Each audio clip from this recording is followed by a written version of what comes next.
Hey everybody, this is Perch, and I'm here with Joe Corallo. We're both excited, right, Joe? We're very excited. Yeah, because Yeah. the Hellfire gala is mere weeks away. Just a few weeks away. There was another announcement, I think, There was, today. Yeah. yeah, there absolutely was. We have word that. Well, I mean, I am a bit disappointed. I have not gotten my invite to the gala. Have you gotten yours? No, but Ooh. I'm pretty sure I probably know people.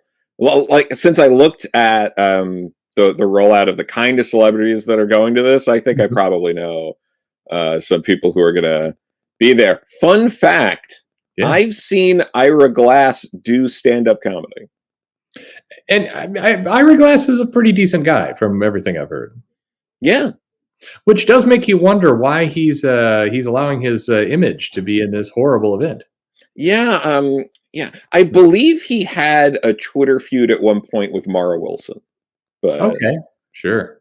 I hate that I am aware of that. It's a ridiculous thing to know off the cuff, but Do you find this celebrity announcement? Do you find it peculiar? Like this is a kind of a strange new thing for them to do, isn't it? it's very peculiar. I wish it was more. I wish I could say this was like the first time Eminem was in a Yes. Marvel comic, but no. Um, I have also heard, Eminem's apparently a comics guy. Yeah. He once tried to get a very prominent comic shop to close its doors like during business hours, so he could browse, Okay. and they said no. Good. Well, good on Midtown. Yeah, Yeah. Or somebody. so Yeah. yeah, whoever it is, Yeah. but it's yeah, these are the kind of things where you're just like, who's what? Yeah. Like you just We wasted a bit. Yeah, I'm thinking about this. I'm like, damn it! Why didn't I get Joe on here? I could have read the press release. It just there were a yeah. lot of good, solid moments in there for us. Unfortunately, there will probably be another rollout like this in a month or two, and we'll be able to do that bit again anyway. Well, we don't have the full list of the celebrities, so This there's is that's fair. there's opportunities. That's fair. But you know what you do? You lead with Eminem, Conan O'Brien, and Ira Glass. Yeah, Like I want everyone take a real. I think I like most of those people, but still, that's weird. No, here's the thing. I want people to understand.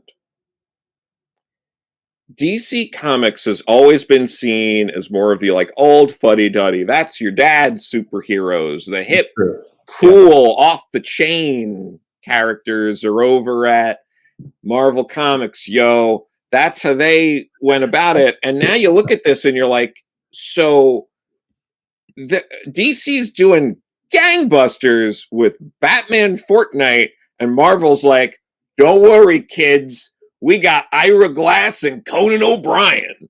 Like, what? Pete Alonso. Yeah. Sure. I mean, but it's so. I'm curious. So, as a writer, what would be your? I mean, the thing I can't imagine anybody being super excited, but like I'm trying to picture like Teenie Howard, like, well, it was a normal day at the office, and then I learned Conan O'Brien was going to be appearing in Excalibur, and I was going to write that panel, and it was the best day of my life. Here's the thing, and this is purely speculative. Yes, This what I'm going to say right now is speculative, but I'd be shocked if it wasn't true. I imagine these are just notes that are being sent to artists to put them in, and everyone's going to be equally surprised on the writing and other sides of this when those characters pop up. So the writer, so yeah, okay. So basically, yeah, and I can buy this. So the idea would be the writers are writing their story, and then they're, in their story is a crowd of people wandering into this gala because that's going to be fun to read 12 times. And then there's just going to be, oh, look, in the crowd there's Alex Morgan. Yeah. Yeah. Okay. It'll be something like that. And because I could see that. I could also see, someone just reaching out like, all right, Ira Glass, we'll give you a line and we're just going to send it directly to the letterer. Yeah. Like, or something like that, or they'll just come up with something on the spot of, so some corny joke or something that references the thing they're famous for. Yeah. Like, so with Ira Glass, they might reference, This American Life, and with Eminem, it'll reference homophobic lyrics. God. Yeah. Okay. Cool. That sounds exciting. So it's very. So I'm noticing the reaction online is pretty tepid. Like nobody's like, "Fuck yes, this is now." I was kind of on the fence about this whole gala, but now, you brought in Megan Rapinoe, so I'm there. Yeah, no, it's a pretty tepid response. It seems like, the studio audience for a Conan O'Brien show, so it's fitting. There you go. But yeah, it's just like, and I like a lot of these people involved. Why else would I have seen Ira Glass do stand up? But sure. It's just like. So the fan. So okay. I'm trying to picture the fan reaction, and I think you and I have talked a lot about that, about the X-Men over the years, and I think we're about to find out. We've never really had the direct conversation. I think that our view of kind of the eras of X-Men line up a little bit. But why don't we let's look back for a moment at where we came. So we had the X-Men launched. Stan Lee, Jack Kirby. Yeah, Stan Lee, Jack Kirby in 1963. Yep. They both were on it for just about the shortest amounts of stints they've ever done for any of the comic books they created.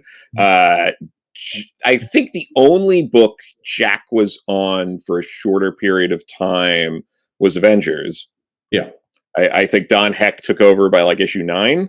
Yes. And but Jack checked out by like issue 11. I think it was just doing layouts, and then by like 17 he was off X-Men, just completely off it, and Stan was gone by like issue 19. Like, that was before it hit 20. And it wasn't the most popular book. It was okay, but it wasn't like a huge book for Marvel. No, it was just they were pumping out IP. They were riding that high. This was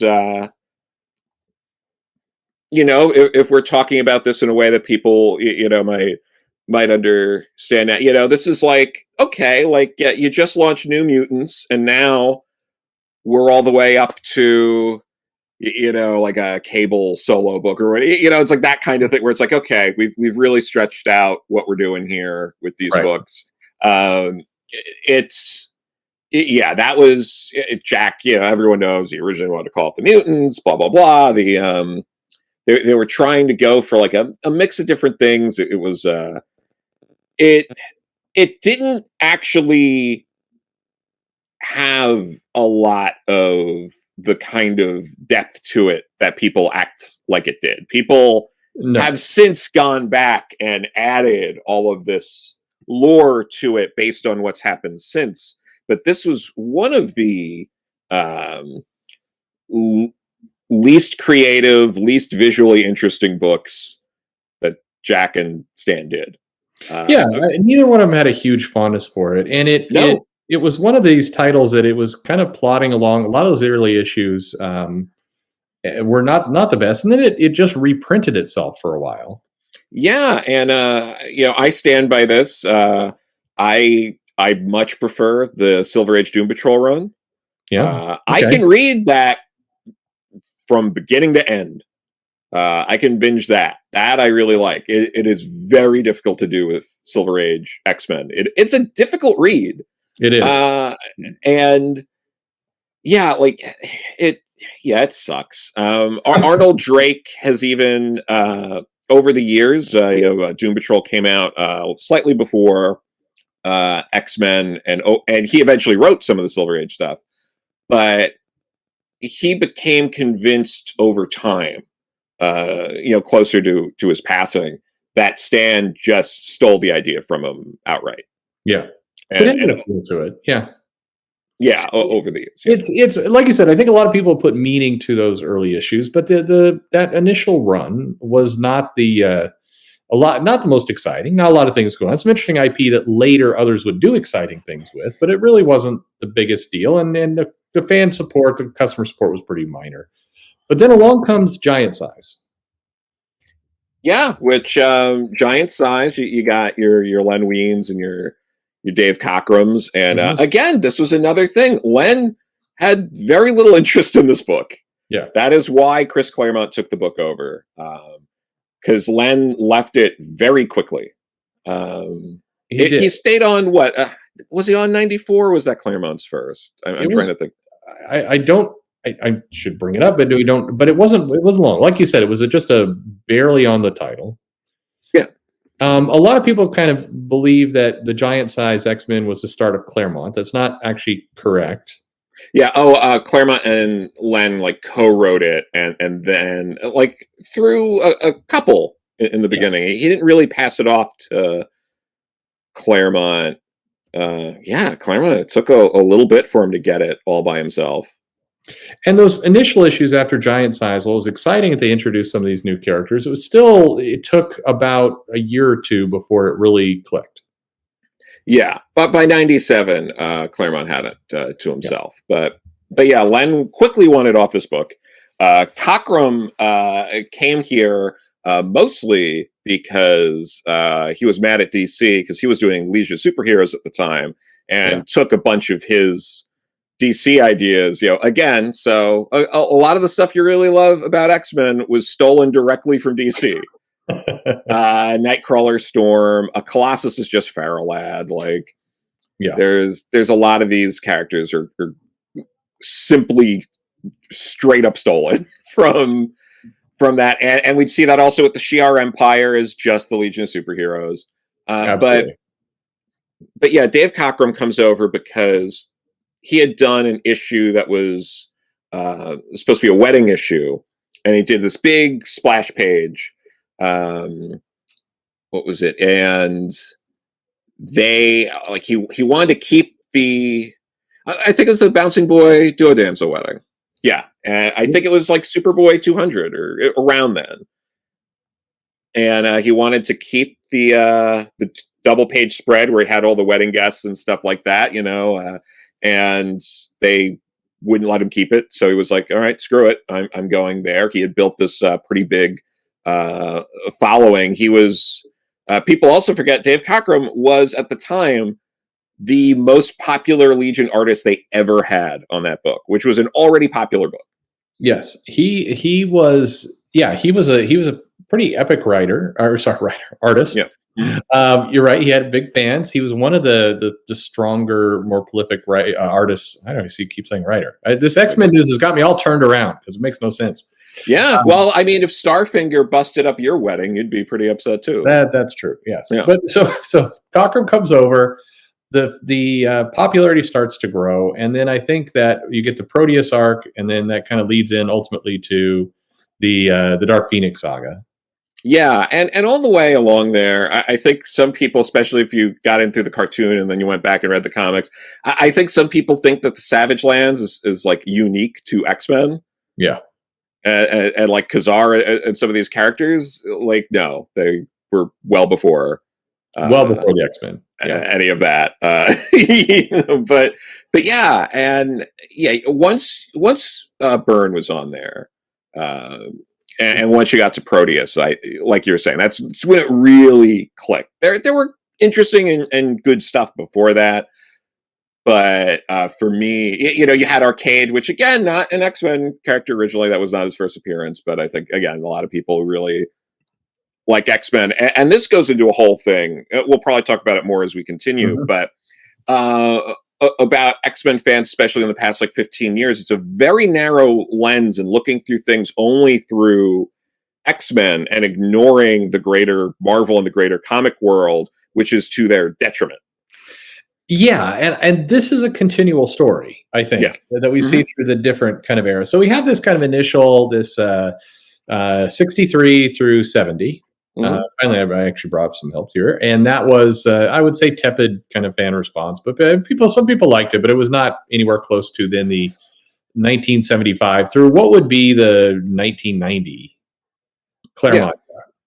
And the Claremont era is divided up into a couple pieces. For me, I mean, I like the Proteus arc. I like what they did with Arcade and the Circus and then the Dark Phoenix saga and everything else. But for me, when Cyclops left the team, kind of right at the conclusion of that Dark Phoenix saga, I think, in my mind at least, I've got about 100+ issues of pretty amazing comic. That, to me, that's my favorite sequence there. It's you know, you got a lot of really good artists. You had some good stuff. You had some clunky stuff. You have Storm turning into a vampire because Dracula. But, everything really straight through Fall of the Mutants. So really straight through, like, for Uncanny, like, issue, like, well into the 220s.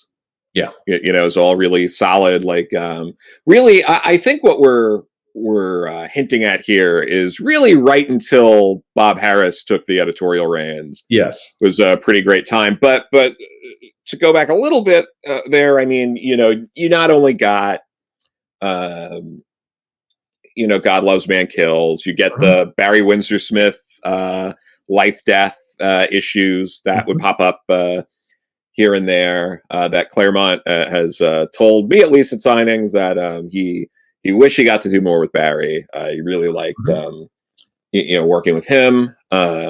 You get some really good. This is some of the best John Romita Jr. has ever been.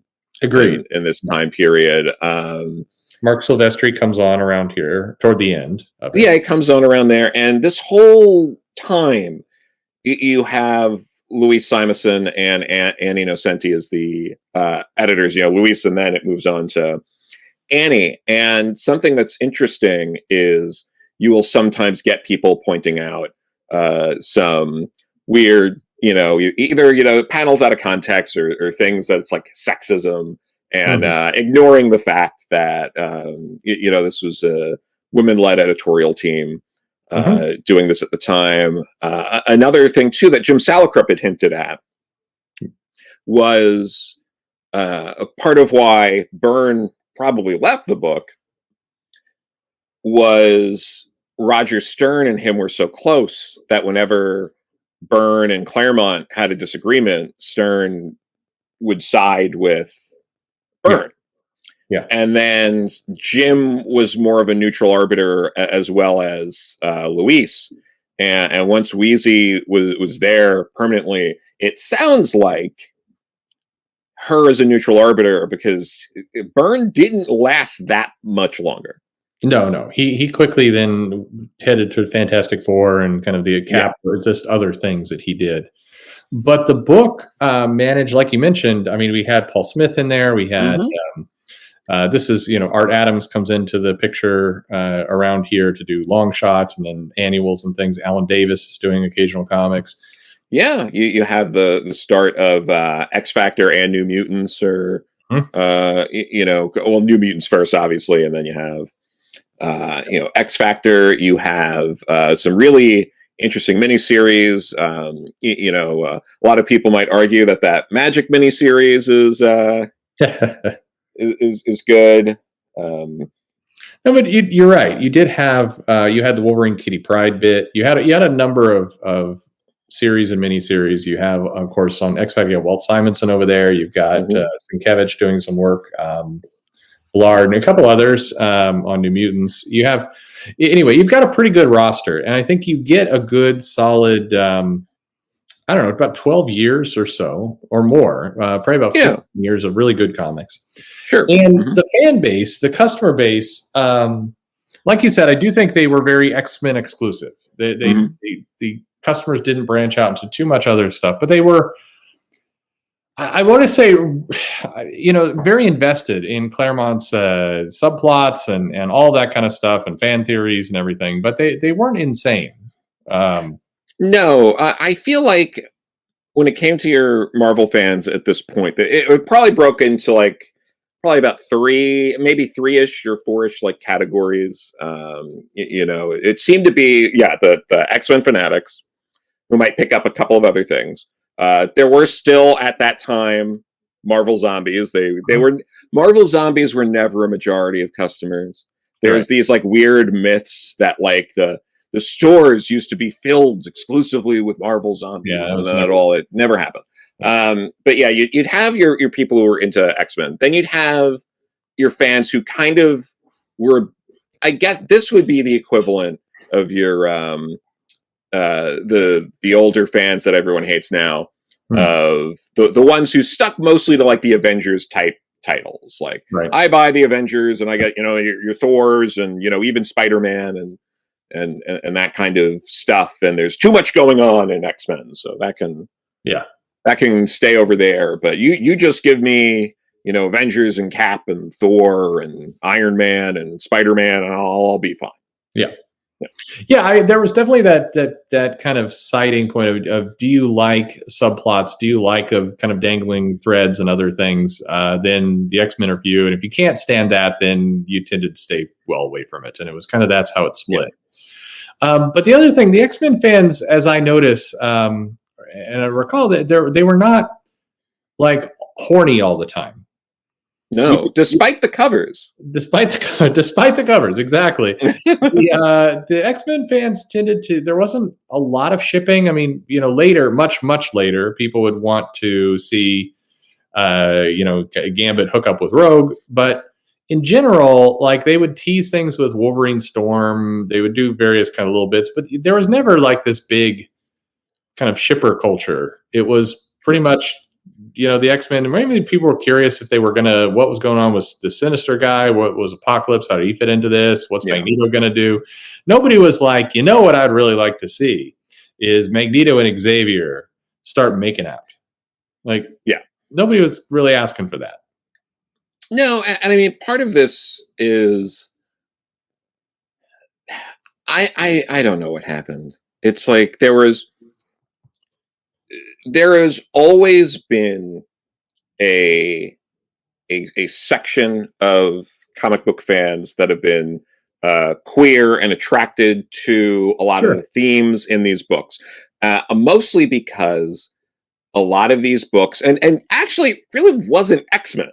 It was it would be stuff like Superman, you know, where you'd be looking at, oh, it's this like buff guy who can't be himself around other people and leads a double life that he can't confide in. And every time a woman that's into him comes up to him and tries to talk to him, he has to figure out a way to get out of that because he's not actually interested in women. Like that kind of stuff. You know, even in, you know, like TV shows like Queer as Folk, which came out in the early 2000s, the nerdy guy, the one who's on all those VH1 shows, who was in it, he was the big comic book fan because they're like, oh, this is a show about gays. There's the comic book fan. But they're like, Captain Astro was the characters in, was like a riff on a, you know, Superman or Captain Marvel, you know, a Shazam type. Type character. If it came out today, it might be an X-Men type book. But that wasn't what that was back then. You also had a lot of you know, I mean, there's a huge queer following for like Wonder Woman. And, you know, but and there was this idea of kind of mutants and marginalized communities and all that kind of stuff as part of, you know, but that seems like, I was trying to quantify it. I think it was not as overt then as it is, or rather, I think people today have kind of changed the meaning of some of that was done before. The X-Men had some allegories for racism and other things that are going on. Certainly kind of the queer community and all that kind of stuff, but it wasn't what it is today. It's like somehow the kind of view of the comics tilted over the last. And part of that too is the very narrow lens that people look at this. They look specifically. You hear people today. You see a lot of, I mean, podcasts, individuals, people like that. They'll go back and they'll do I'm going to reread, you know, X-Men from issue 1. There's a lot of that, but they don't read they're not reading the other comics. They're not putting it in the context of what other comics were coming out at the time. They don't have that sort of formed view and history of it. in a way to have a better grasp of some of the stuff that's going on here, because it all is like it's just feeding into itself. It's that like snake that's like eating its own tail kind of exactly thing. It's I think, well, there's one more bit of era to kind of talk about, but Sure. it's one of the big dividing lines I see right now with the X-Men fandom is if you consider the X-Men and how they're behaving today to be heroic or villainous. And this feels like one of those sharp divides where there's a subset, or maybe a bigger than subset, a portion of the X-Men audience that is really into kind of the comics right now. The X-Men are heroes. They're doing what they need to do to protect themselves. About time they had a party and, all the rest. Yeah. And then there's a kind of the more, what I would call maybe the more original group, or the group that liked it during the era we're talking about here in the 80s, that views a lot of the things they're doing as bizarre. Like, at what point did Storm and other characters try and go kidnap children to take them to the island? This seems very, very weird. There seems to be, that's where kind of the line strikes between fandoms, is if you view their actions today as heroic or villainous. Yeah, and I mean, also there's just a misunderstanding, and like people have a hard time grappling just the idea that like this part of the problem is this wasn't an X-Men pitch. This is it's becomes more and more clear by the month that this was Hickman's way of trying to do Legion 5 years later. Yeah. Anyone go look it up. They also did the text pages, but when the Bourbons and Keith Giffen did it, I thought it was better. Yeah, it was more original back then. It was certainly more original, but it was like it didn't often break up the middle of the issues. They were usually at the end of the issues, and sometimes they break up some stuff in the middle, but they were really interesting and informative. It bits.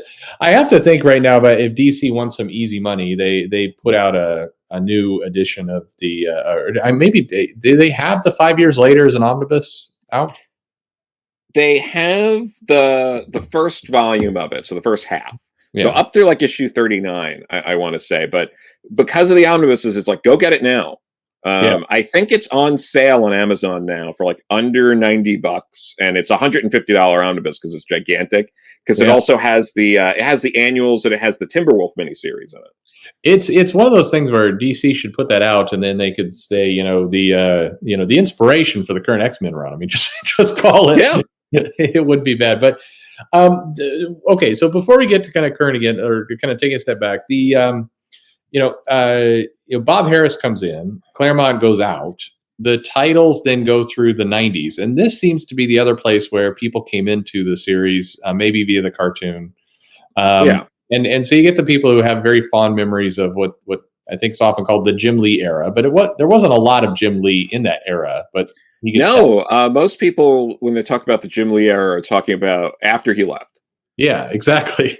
Or it's very weird. Even the first Jim Lee X-Men omnibus is mostly a Mark Silvestri omnibus. Yeah, there's a lot of Silvestri in there, and then there's just other artists that come in and through. Like, I'm surprised by the people who tag the Age of Apocalypse to Jim Lee, who had nothing to do with that event whatsoever. Oh yeah, I mean, God, like some of the last stuff, like some of the issues that were in, I think it was like the Shatter Shot. Bit that Jim Lee laid out, but like that's it. And I mean, this whole era, like the cartoon, I mean, I loved it as a kid. I still appreciate it. I hate what it did to people, because it made people lunatics. Yeah. Because it gave people this weird infatuation with Jubilee, who was never important in the comics. Yes. Same thing with like Gambit, who would very briefly be important and then disappear. Yeah. Same thing with what was it? I mean, also Rogue. That idea of Rogue being that kind of character in the cartoon wasn't quite the comics. Like, just a lot of weird stuff like that. And I think a lot of and then you get into this Joseph and Maggot and Morrow and some of these kinds of characters, and Joe Mad is drawing it, but there's a lot of weird CGI that's being applied over his art, which kind of screwed everything up. And then you get Wolverine's claws removed and he turns into Neanderthal. I mean, that's a that the digital coloring at that time, and that's not just X-Men, across the board was terrible. But the ripping out of the adamantium skeleton was Peter David made a joke at a summit. Yeah. And they thought it was a great idea and they went with it. Yeah. And of course it was not. No, my God, no. but that's people tend to forget about that part of the 90s where a lot of stupid stuff was going on. I think Wolverine, they retcon that out by having Wolverine, or not retcon, but they get Wolverine and they make him an agent of Apocalypse, and that's how they kind of get things going again with him. But yeah, and again, like before that, I mean, the sales were great before the crash. X-Men had dominated the line so much that Spider-Man was kind of like, whatever. It was mostly ignored until Todd came on. But even around then, even when like Eric Larson was doing Spider-Man, they would do things where it was like the #1 non-mutant hero, and they would print it on the cover because that's how much the X-Men dominated everything. Yeah. It dominated things to the point where they derailed the Burbom's Legion of Superheroes 5 years later run eventually because they needed the book to be more like the X-Men because it just was destroying everything. I believe at the time it was said that if you removed the X Office from Marvel, the X Office on its own would have been the 4th largest comics publisher in the United States. Yeah, no, it was a beast, and definitely they were. I mean, that was, and I think you could argue with the problems that went on with the X-Men with Marvel in the late '90s that the X-Men was the surviving element in a lot of cases to what they did. Yeah, I mean that wasn't really. I mean, obviously they were involved in some way with, the Reborn Return and all that, but they were not touched. They were not, they did not give the keys back to Jim Lee to be like, you need to fix the X-Men. They were like, no, we're good. You fix Fantastic Four. You did get a revolving, right? You had Lobdell in there. You had Siegel, and you had Chris Claremont kept coming back for little stints before he would leave again. Yeah, but you had Fabian Nicieza. Right. And according to him, almost none of his scripts made it. Bob Harris infamously rewrote many, many scripts of X-Men in the 90s. He had an iron fist. And I believe Fabian Nicieza even said something along the lines of, in some interview, or something like that he only had a handful of scripts that were not altered between, finally handing it in and it being published. Yeah, Bob Harris is terrible. Yeah, and he's gone now, so hooray. Yeah. But yeah. But you had this kind of very strange, back and forth, and it just a very odd kind of run, and then they get Grant Morrison to come in for the flagship title, and then Lobdell's there, and then Casey and Chuck Austin, and so you had that whole period. Yeah, which is very weird. I feel like I need to point this out. There are very few times, if any, in the history of Marvel that they were like, "Oh man, we're in the gutter here. We better get someone from DC to fix this." Yeah, very strange situation. Yeah, I mean, especially for a seasoned writer like that. I mean, you could argue they kind of did that with Jim Shooter, but Jim was still a kid at DC, and then he worked editorial for Marvel for a little bit, went back to DC, came back. Here was someone who was like that. They're over a decade into their cemented career in changing comics forever already. Yeah. And they were like, we need this DC person to come over and save Marvel. You try looking up too many other examples of that. You just don't see it. Yeah. Has that ever, I'm trying to think, has that ever happened anywhere before? Not so much. I mean, a little bit with like Neil Gaiman. Okay. But even then, Neil didn't take the keys to X-Men. Yeah. It was like, here, Neil, if you want to do a few fun things off to the side, that would be cool. But with Grant, they were very much like, this is huge. This was the equivalent of them taking John Byrne at the time. Yeah. And they were, obviously the other way around, but they originally seemed like, oh, we're going to give Grant everything they want. And then they very quickly went, actually, no. Yeah. Yeah. His, I remember the interviews and things around Grant being extremely, they've got a vision that is blowing our minds, and you're never going to believe it. And they've got the keys to the kingdom. They've got complete autonomy to do whatever they want. And that seemed, at least from now looking back on, that seemed to last 3 issues roughly. Yeah. So, okay, this era happens, and then Chris Claremont comes back, and they ultimately depower the X-Men, and then you get a gigantic revolving door around any up and comer at Marvel who was making a bit of a name for themselves would come on the X-Men, and it would just fail.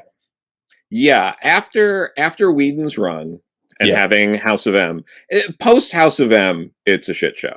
Yeah. But before that, and we've done retrospectives on New X-Men and Astonishing, so please check those out.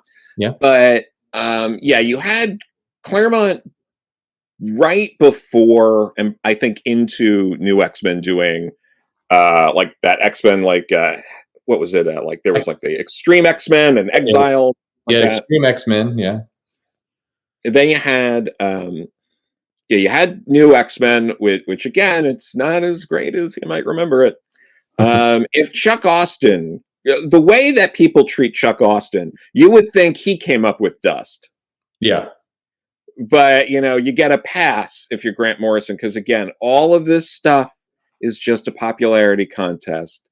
That's all it is. But yeah, you have all this stuff going on. Then you have Joss kind of coming in and righting the ship, and I believe Joss's run sold better than Grant's run, I believe, on average, or maybe having a consistent creative team helped. Yeah, definitely. Joss Whedon's run sold higher. Yeah, but you're right. I think the consistent creative team definitely helped, and it was being billed, I think, stronger.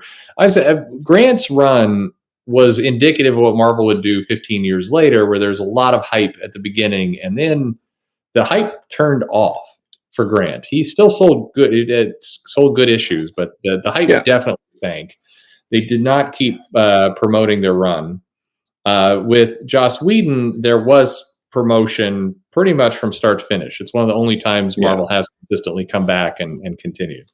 Yeah, I believe, though, I saw somewhere very recently that said that Grant's like New X-Men was like the #1 selling comic for its run, and it wasn't. I believe Hush was going on at one point during it, and that outsold New X-Men every time. It definitely did. In fact, there's a video about this that you could check out on the playlist where you look at Grant Morrison's run and show the times it hit #1. It did hit #1 a few times, but definitely not consistently. And there was a handful of events, including Hush at DC, that outsold it. And there were some things at Marvel that outsold it, including some of the stuff that was going on in the Ultimate line. So it was definitely not there. People just make up numbers. It's very weird. Yeah. You see it all the time. People just going like, this was a #1 sell. It's like, no, it's factually not true.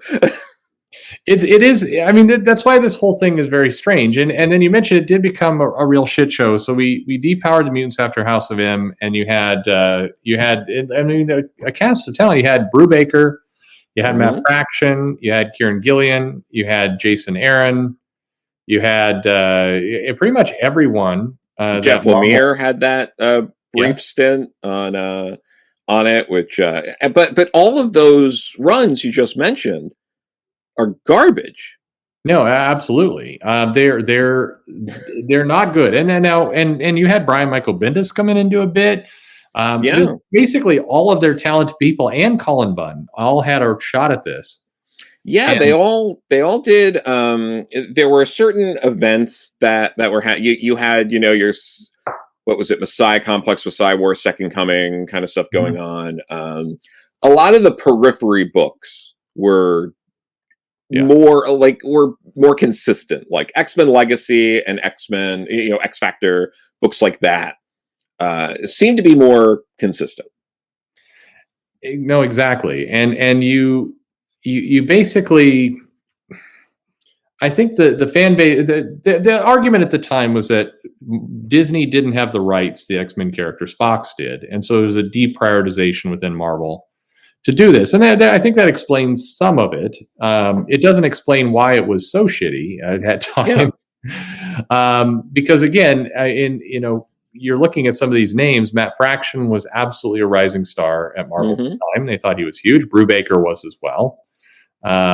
You had, Brian Michael Bendis was the guy at Marvel, and they gave him. So there's plenty of people they attempted to put in there who were the biggest writers at Marvel at the time. Yeah, including Kieran Gillen is another who definitely was somebody Marvel thought was one of their top talents. So. Yeah, I still love that Journey into Mystery run he did. I think it's really great. His Young Avengers, I like that. But yeah, X-Men, there was something about the X Office where it's like you sent the most talented writers possible to give you the worst stuff. Yes. I don't understand it. And yeah, it was constant misfire after constant misfire. Then you had Avengers versus X-Men, which was another thing that had a lot of hype and then was a total mess by the end. It sold very well, but all of the sales benefit seemed to help the Avengers, and almost none of it seemed to help the X-Men. It's the X-Men definitely came off the losers of that event based on kind of the importance of the titles and other things. But it's a very that was a kind of an odd dark era, and I think a lot of what you saw was this constant atrophy of sales that from that kind of epic 80s run, and then some hype in the 90s where some new fans joined. The run was doing very well. I think what you see with the sales is in the late 90s, you had the 80s people who were still sticking into it, who were there for the Claremont run. They were still buying. And you had the new 90s fan who came in from the cartoons or because they loved the art. And so both groups combined was powerful. And that's why you saw them just devastate and dominate everything. And then from, basically the Grant Morrison run on, you saw atrophy.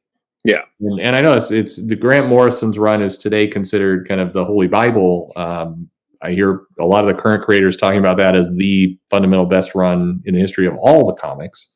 Yeah, no, it's not. It's sorry, people listening. No. Yeah. And I love Grant. I own quite a bit of Grant work. No. Yeah, I will happily read his Doom Patrol over and over and over again. Absolutely. So I think you saw that the audience kind of disappear. So then we get to Hickman comes in and he's going to bring importance back to the X-Men. And I think that's even how they build it, much to the probably irritation of Matt Rosenberg and some of the people working on the book at the time. Yeah, it was weird. I mean, first you had anti-Semitism out the gate in X-Men Gold, which cost I'm pretty sure that's what cost Danny Ketchum his job as an editor at X-Men. Then you had Colin Bunn on X-Men Blue, and then those were just kind of going for a while. You had the that Iceman run, which more than enough has been said on, so we don't have to go into that. But you had that whole resurrection. You had a completely botched Bendis rollout, which everyone would learn from, and we'd never have another botched Bendis rollout from there. But you had a completely botched Bendis rollout with a fairly divisive run of a lot of people who were like, this makes absolutely no sense. Why? Who time travels and brings past versions to the present to teach someone a lesson? Yeah. Like, and then keeps the kids around for years. Yeah. Years. It was absolutely atrocious. And then nobody's favorite run. Yeah. no. And then it was, but here's the thing, and this goes to the fans that this goes to what we're talking about of the overall culture. Right. At the time it was coming out, that was the best run, and you had to get on board. And that's the puzzling part. So compare that and then to today, and the X-Men fan base, which was always passionate, has gotten more angry and passionate, I would argue, over time with each successive piece. We saw that during Bendis. And today, if you go in and you say, I don't like this current X-Men run, like, you're a monster.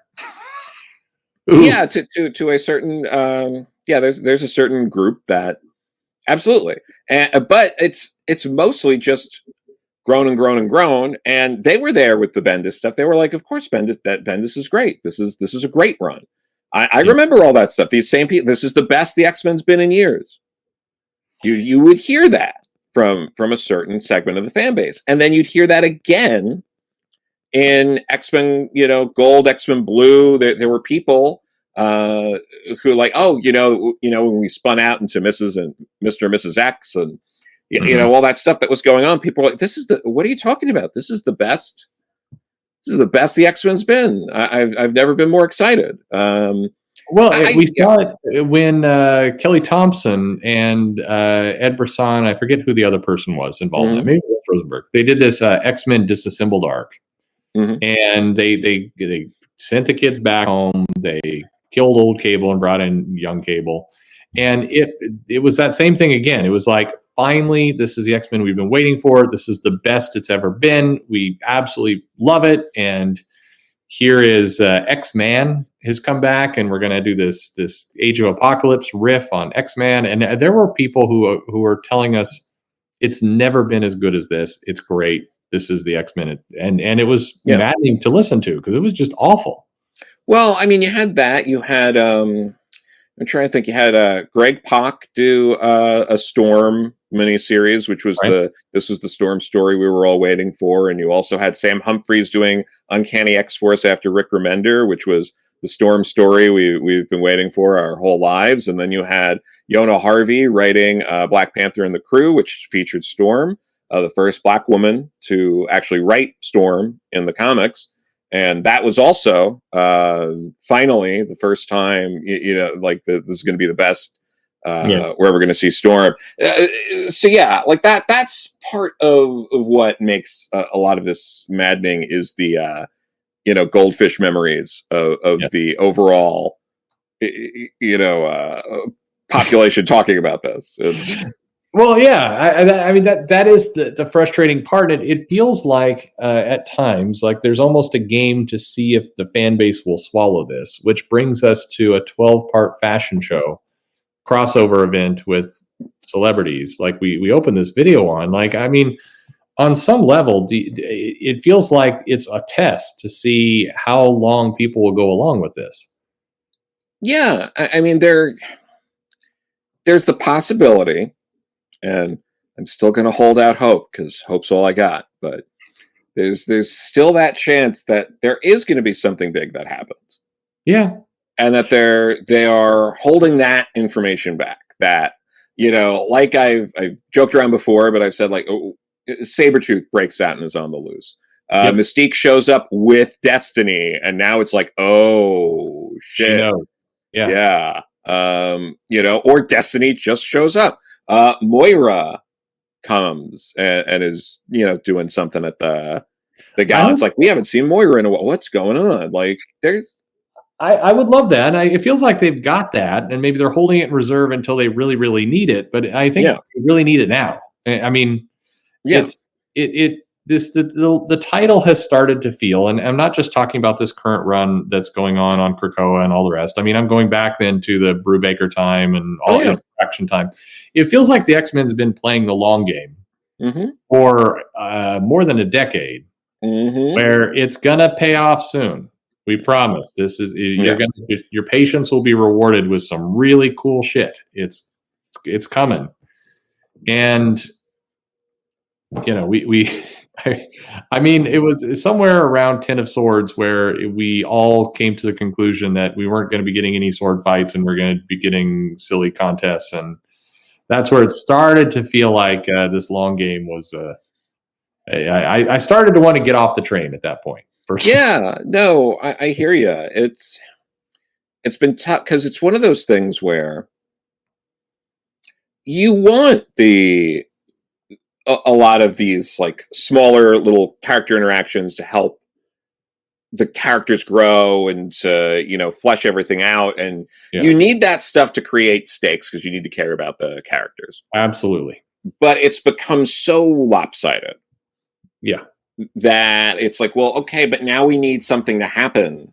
And when you don't have, when the threat of death isn't there, what is there? And when you do these things that are very baffling and make people ask questions, like, we shouldn't be watching these things and going, why?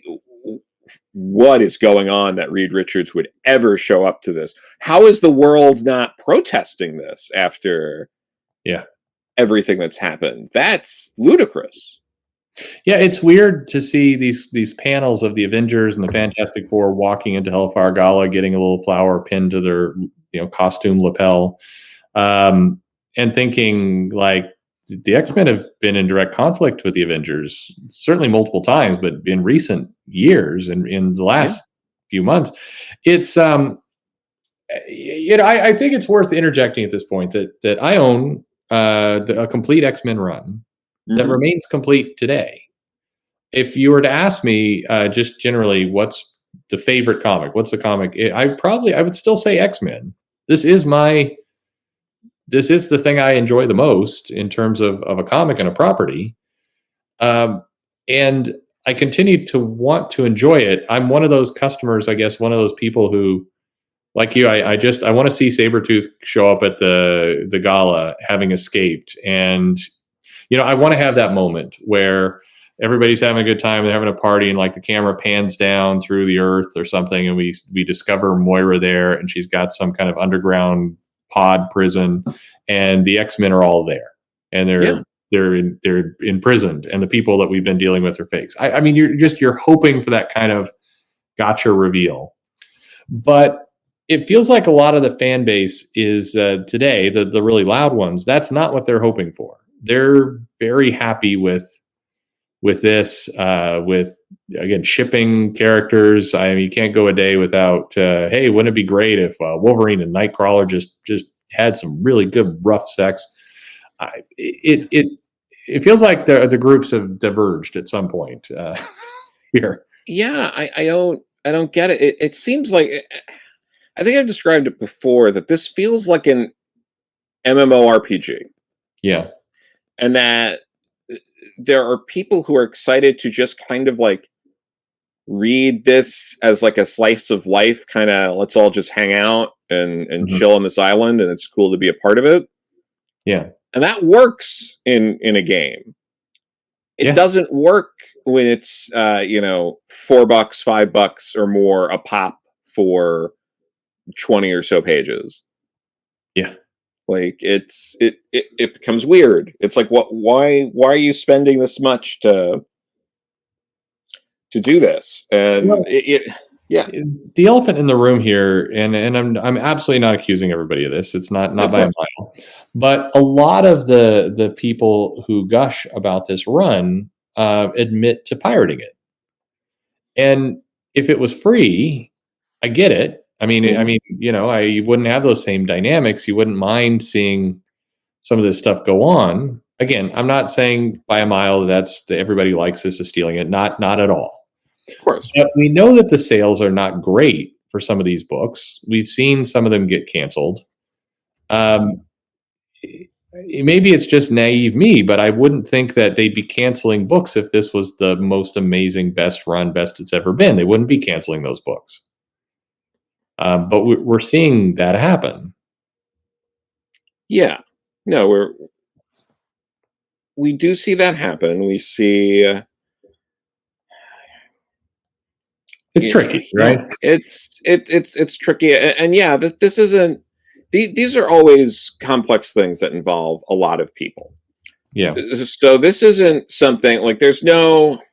This isn't an issue of this isn't a witch hunt. This isn't like who do we have to drive out to get what we want. Like it's not that. These are these are just observations. But yeah, to give you an idea, in terms of views for Hickman's X-Men, if you're looking on, like I think one of the big open secrets, and you've brought this up before, is there's this website, Read Comic Online, and that's where a lot of the pirate that's become the main source of the pirating lately. I've had comics I've done that are on that site. I'm sure you will this week. Yes, I absolutely will this week. It's just the nature of the beast. I do occasionally go to check to see how many people are reading it for free. There's nothing you can do. It's just little information there, but it's cute because they have a little message board and everything. Yeah, nice. So you could comment on the comics that have and their views, but literally millions of people have pirated just Hickman's. I'm not counting the other books in this group. Millions of people are looking at it that way. Millions. Yes. And yeah, there's not much, I guess, people can do about it. I feel like if there was an easy solution to this, it would have been shut down already. Yeah. So, I mean, I brought up the point before that this probably is still the comic, the property that I love the most. Again, I'm not trying to set up any kind of gatekeep of it should be my way. I say it for this reason: if the fans and the money and the sales and this is what people want, and it was doing well, even if it wasn't for me, I'd be happy. I'd still be happy that it was doing well because it's this thing that I've enjoyed for decades, and I'm perfectly content to hand it off to a new fan base and they get to run with it and have a good time. It's evolved past me. That's okay. Sure. The challenge is when it's kind of gone to a different fan base, but the sales are significantly lower. The piracy is up, and it feels again like where is it going? These announcements for the gala and the amount of issues they're putting toward it and the new series that get rolled out and the kind of you pick up the comic and you read it and then it's just characters kind of talking to each other about what it's like to be on the island, and they visit the blob and then they go and they just kind of wander around. The villains that they have showing up in the comics right now are these kind of faceless anti-mutant people that are happening, whether it's X-Force or I mean, none of it feels like it's going anywhere. And we're on volume 12, I think, now of the trades for this run. It's something like that. I mean, we're well past the 100 issue mark of all these books combined since Hoxpox. Yeah. We hit that before, I think, House of X Powers of 10, or not that, 10 of Swords. Yeah. So we're a good, at this point, probably 150 or so comics into whatever this is now. Yeah. It's hard to tell where it's going. We have more comics out now for this run than Claremont's run. Yeah. Most of the seeds that were set up in Hickman's Hoxpox are nowhere to be seen. So I don't. It's frustrating, right? I guess I'm just being honest. I'm quite frustrated by this entire thing. Again, if you're a fan of this run and you like everything that's going on, I am honestly happy for you. I really am, and I'm glad you're finding something you like. But it's frustrating to be at this place where we're hearing about Eminem guest starring in a party book. And like you, I hope there's a red wedding moment or just some big rug pulled out from under you moment. I'm praying that's the case, but yeah, because this is the kind of thing where it feels like this would be great as like a 48-page special, like a one shot. Oh, we're just gonna have fun. This is a victory lap. This is a celebration of everything we've done so far. That I'm like, okay, that makes sense to me, but all these books forcing everyone to have to buy all of them to understand what's going on, that's also causing needless frustration.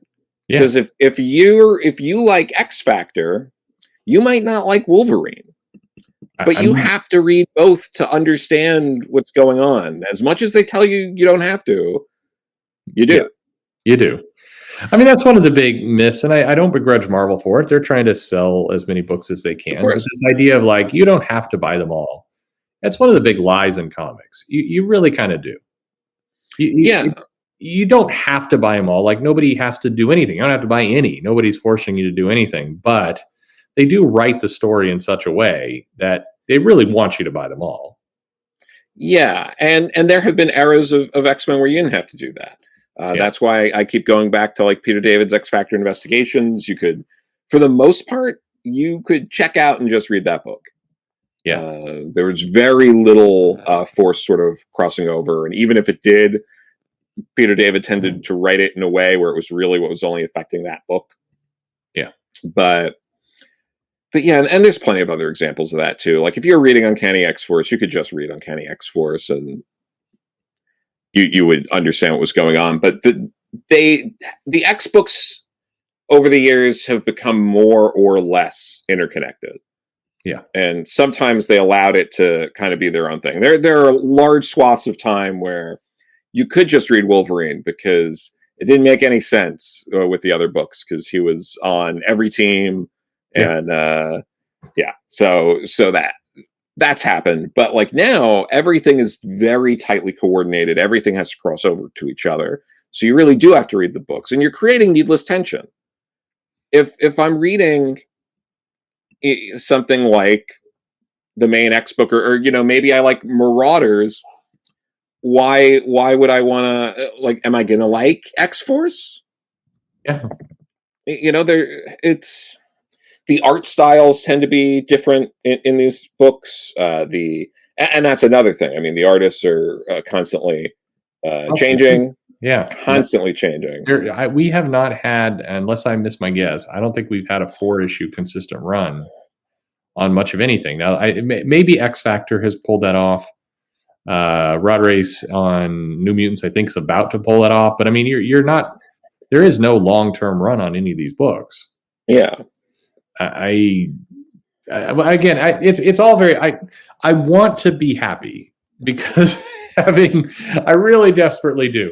I think I know that there's a subsection of fans who, again, long-term X-Men fans, loved all the subplots and the feeling of care for those characters. And Hoxpox comes along, and it really feels like they're doing it. They're actually gonna make this work. Only to have it kind of slide back into the same kind of all over the place. And again, I'll say it. I think you feel the same. A lot of the creators who are doing these books are really nice people. They have good books. I've had very good conversations with several of the writers at different times and artists. I think they're wonderful people. Not saying anything, but the end product here, it seems to really be appealing to a subsection of loud people, but I just struggle with it. I wish I didn't, but I mean, I also love Jonathan Hickman. I've always liked his independent work a little more, which I know sounds very pretentious, but I always have. But him not being out there much is weird. Definitely. You with everything going on with this being so high profile, it's like you kind of want Hickman every once in a while to come out and maybe do a quick video or do interviews like a little more often. to talk about some of this stuff, to kind of, be that like hype man, be that Stan Lee of, For sure. the X books. And I think it would help a lot of people too if he's out there kind of being like, I hope you all liked how we tackled some of that, Children of the Vault stuff in X-Men 19. If you like that, you're gonna lose it when you see what we do in this issue, and actually tell us what's going to happen, instead of all these cute little, like, we put a little thing over a title of a book and you're not going to believe what blah, blah. It's like, enough with the teasing. Tell us what's going to happen. I think that's just it. I think the teasing works when it's for a while, but when you're 150 going on 200 issues into this run, there's a certain put up or shut up kind of moment that we get to. And yeah, I agree with you. I like Hickman's independent work. I really liked East of West. That was one of my definitely my favorite runs over the last 20 years of anyone. So I definitely am fond of that stuff. But we need something.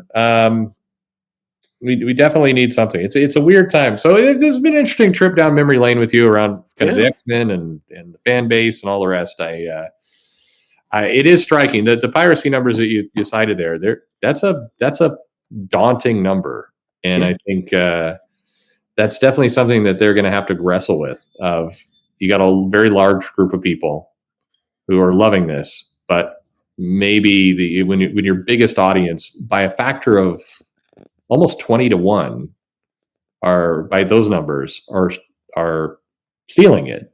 That's tough for the sustainability. Yeah, I mean, you're having people looking at these books that are, instead of hate buying, I think you're getting more hate piracy. Yeah, that's true. Yeah, so I think the people who are still passionate about the books are picking it up, but I think we've heard across the board from multiple retailers, from just other people, that like they'll be sitting on stacks of books. Yeah, that and that's, again, this is not just an X-Men problem. This is no, not at all. This is something that happens with a lot of titles, but it's frustrating to see something that used to be a marquee title. Like, it went from being a blockbuster book to being a very niche thing. Yeah. And it's weird to see that happen. And it makes you scratch your head and wonder, how did we get here? Yeah. It's one thing when you look at stuff like Superman and seeing how Superman obviously used to sell hundreds of thousands of copies a month, and now you're lucky if you move 30-40. Yeah, 30-40. Yeah. But like that seemed like a decline that was kind of a natural progression for things. You had more competition. It was selling hundreds of thousands or so, and then Marvel Comics happened. There were reasons for that, and seeing that steady decline for X-Men. I think part of it that makes it frustrating is it was a bomb. It was not a good book. Right. It was the least interested book that, like, as far as like, Stan Lee and Jack Kirby were just kind of like, whatever, and we'll walk away from it. And then people tried to do so. Neil Adams couldn't raise the sales on that book. He challenged them to, like, give me a low selling book, and he couldn't do it at the time. And this was a time where he, was an up and comer, was really making a name for himself, and that would have been the way to go. But yeah, it's you had this book, and then you see this sort of journey. You see all of these rich characters and histories, and then through just a slew of retcons. Marvel prides itself in not having crisis events, but they constantly have crisis events that they just don't call crisis events, like House of M. Sure. They're constantly retconning things all the time. The Phoenix being Thor's mom, like all that kind of stuff. Yep. So the X-Men have had to deal with just a slew of that stuff over the retconning this, retconning that. And it wasn't Magneto, it was Zorn. Undercutting X-Men has undercut almost all of its most pivotal moments. Yes. That wasn't Jean Grey. She was in a cocoon under Jamaica Bay. Like all that kind of.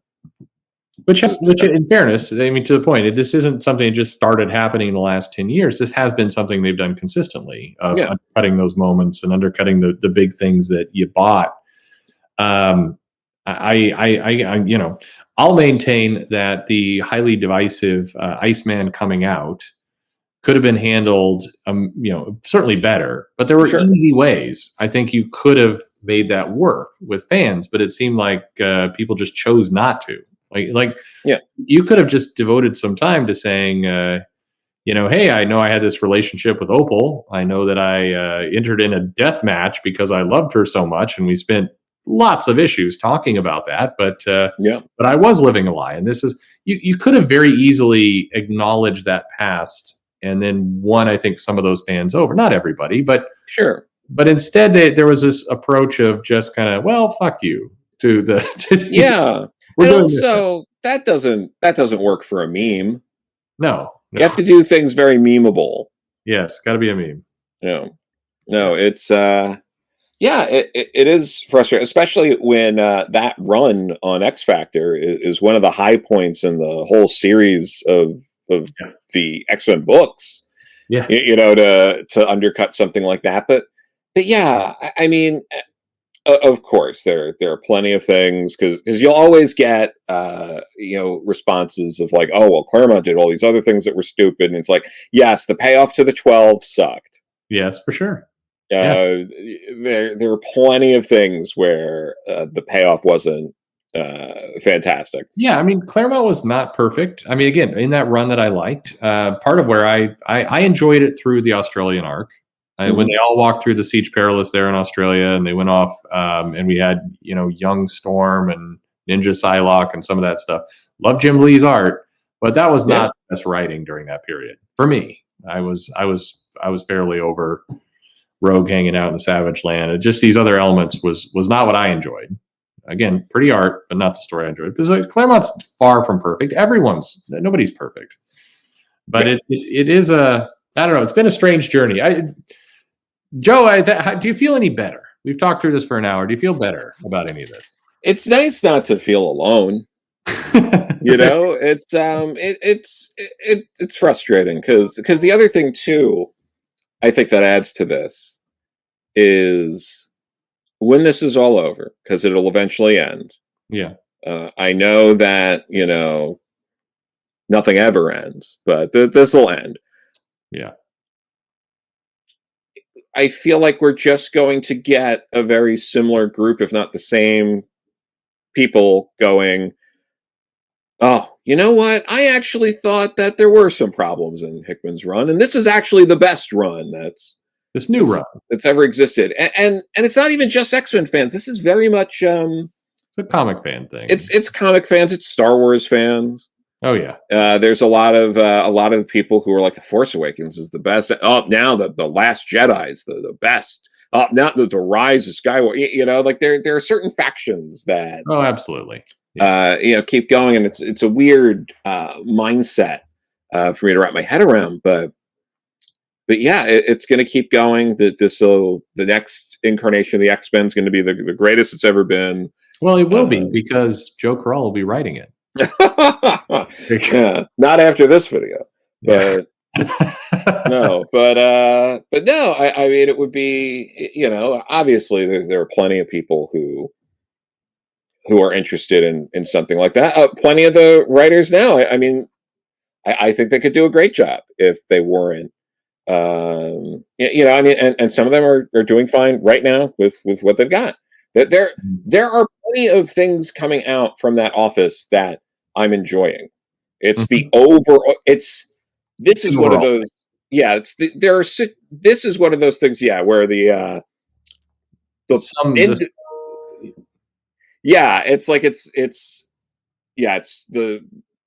of its parts. Blah blah blah. But yeah, it's like the individual pieces. There are great pieces in this thing, but then when you put them all together, it turns into some horrifying anti-Voltron that the anti-Voltron. That's the image I want to see. I do hope when all is said and done, my hope in all this is that there's some data in the Marvel office that somebody's looking at, and they're going, we're doing the right thing. We know that the audience is here. We know that we're teeing up some IP for a movie there, and like we have a plan. And old Perch and Joe, they don't like it, but that's okay because we've got this great plan and we know it's going somewhere. That I want to believe that's it. So I'm just like Mulder. I want to believe. Yes, exactly. But yeah, and I don't know. I've been saying it since like halfway through Ten of Swords. It's like, come on, I want to believe this is going somewhere, but I think this is the aspect of maybe the customer base and the fandom that the publishers have the hardest time understanding. Is that I know you and I have known each other for a little while now, and I think we're the same in this regard. I desperately want to be wrong. Yes, I desperately want to just love it. There's no joy in sitting here going, "Oh my God, what Eminem? You're doing Eminem." There's no joy in that. I'm ready to love it. I'm every week. I actually still read many of the X titles first. Yes, and I go there because I'm just ready to be excited. And no, I'm with you. These are, I love X-Men, and I want to actively love it as it's coming out now. Yes. And yeah, it is hard to have to work, just working through all this and being like, of course you can't satisfy everybody. Sure. But you want them to satisfy as many people as possible in the main book. Like the problem is when you interconnect all of them, you're trying to appeal to one audience for a dozen books. Yeah. Instead of it's impossible, as we're actively seeing. Yeah. It's like you need to have your marquee title, and then you can have these smaller titles. You can have your offshoot titles. You can have your X Factor, but you have your blockbuster Uncanny or just X-Men. Mm-hmm. And you can have your Ecstatics and do fun things like that. Ecstatics is still one of my favorite things they've ever done as an offshoot of this franchise. For sure.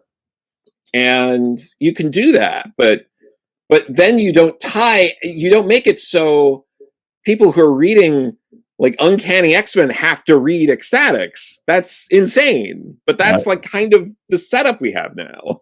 I agree. It's it makes you're only as strong as your weakest link. Another cliche, but yeah. I don't know. Oh, this has been therapy a little bit. This has been. We're just we're just inundating viewers and listeners with our ramblings as free therapy. No, you don't get to bill us, and I don't want to see jokes about it either. Yeah, mumbles. Yeah, we know you're out there. Absolutely. All right. Thanks, Joe. No problem.